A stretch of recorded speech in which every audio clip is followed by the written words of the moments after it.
Que la paix soit sur vous. Bonjour. Quelques petites réflexions autour de ce qui est en train de se passer. À nouveau, la polémique qui concerne mes conférences en France, où j'entends, par exemple, où je reçois une sorte de lettre ouverte de l'adjointe au maire de Bordeaux, Virginie Calmel, je crois, qui m'invite à ne pas venir à Bordeaux. Le maire de Bordeaux, Alain Juppé, qui étonnamment prend position en affirmant que je ne serai pas le bienvenu à Bordeaux eu égard à des propos qui sont des propos ambigus et qui ne seraient pas clairs sur la laïcité, sur le rapport homme-femme. C'est tout à fait décevant et c'est surtout deux choses que j'aimerais dire.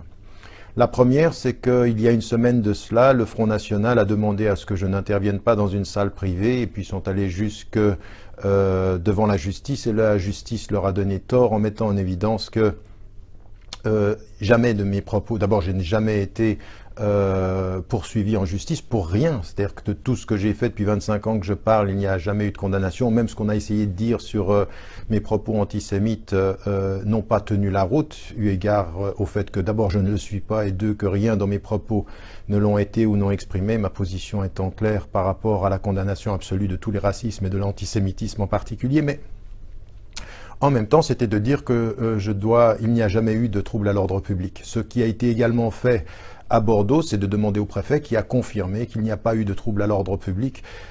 Le plus grave, ce n'est pas que j'ai le droit de m'exprimer dans des salles privées, c'est qu'on ne donne pas le droit de m'exprimer dans des salles publiques, déjà.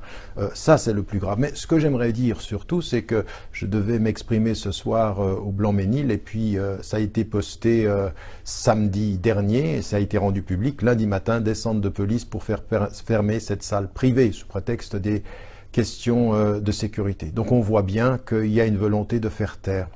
Alors moi j'ai une petite question à tous ceux qui aujourd'hui, comme cette élue ou cette représentante des radicaux de gauche et qui va partout dire que je suis le pire des pires et puis que mon propos est ambigu. D'abord, s'il y a une attitude républicaine, s'il y a une attitude de justice et s'il y a une attitude de démocratie, ce n'est pas d'abord de m'interdire de parler et de faire en sorte que je ne puisse m'exprimer nulle part dans ce pays. C'est le seul pays au monde dans lequel je ne peux pas m'exprimer de cette façon-là et vis-à-vis duquel on est en train d'essayer de diaboliser la personne. Donc déjà, il y a un principe républicain. Le principe républicain, c'est la liberté d'expression et je ne peux pas concevoir, en l'occurrence, que cette réalité-là soit jetée par pertes et profits. Au nom de quel principe? Deuxième élément, mes propos ne sont pas clairs, Monsieur Juppé, mais donnez-moi une citation d'un texte que vous auriez lu, donnez-moi un élément sur un propos public que j'aurais tenu qui n'est pas clair. Si votre référence c'est Caroline Forest, soit dans son livre « Il y a 224 fautes factuelles » et je l'ai dit et répété. Si votre référence ce sont les renseignements généraux, ils me renseignent très très mal parce qu'ils viennent à toutes mes conférences et toutes mes conférences sont publiques. Qu'avez-vous entendu et qu'avez-vous lu qui soit contraire à la République et qui ne soit pas ambigu? J'ai toujours été clair et je continuerai à l'être, Monsieur Juppé. Vous êtes un candidat à la présidence de la République.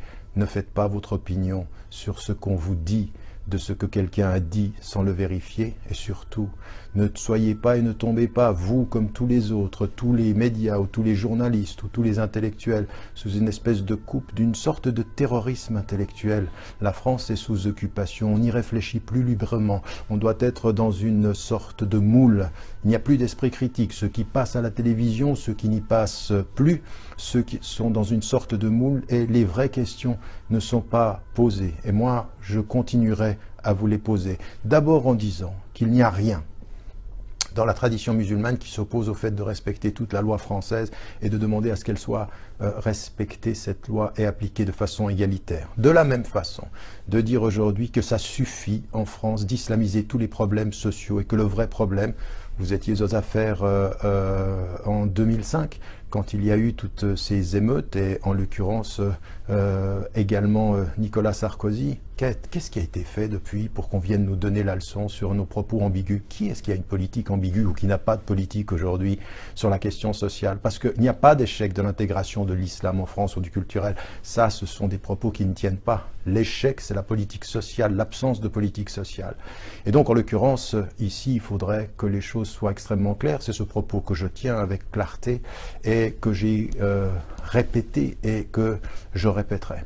La seule attitude républicaine, M. Juppé, maire de Bordeaux, comme de ceux qui sont à Marseille ou ailleurs, plutôt que de m'empêcher de parler, ce serait de venir écouter, de venir voir si effectivement ce que je dis aux Français de confession musulmane, et à tous les Français d'ailleurs, parce qu'il y a énormément de Français qui ne sont pas de confession musulmane, qui viennent écouter ou qui sont sur les réseaux sociaux, venez, ayez une attitude républicaine, du débat démocratique.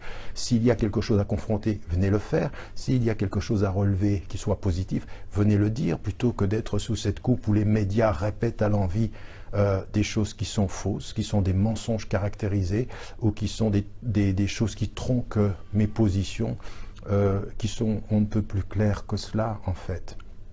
Je vous enverrai à la mairie de Bordeaux, comme aux mairies qui m'empêchent de parler, je vous enverrai un ou deux de mes livres pour que vous puissiez lire dans le secret, loin de ce terrorisme intellectuel auquel on assiste aujourd'hui en France et qui ne permet pas la pensée critique, et en particulier quand elle pose un certain nombre de problèmes de façon claire et qu'elle dit aussi les responsabilités, dont en l'occurrence, je dis et je répète que les Français de confession musulmane, les Européens de confession musulmane, les Occidentaux de confession musulmane, tous les musulmans à travers le monde ont énormément de travail à faire. Ils sont les premiers responsables de leur situation et je ne joue pas et je n'ai jamais tenu un propos de victime.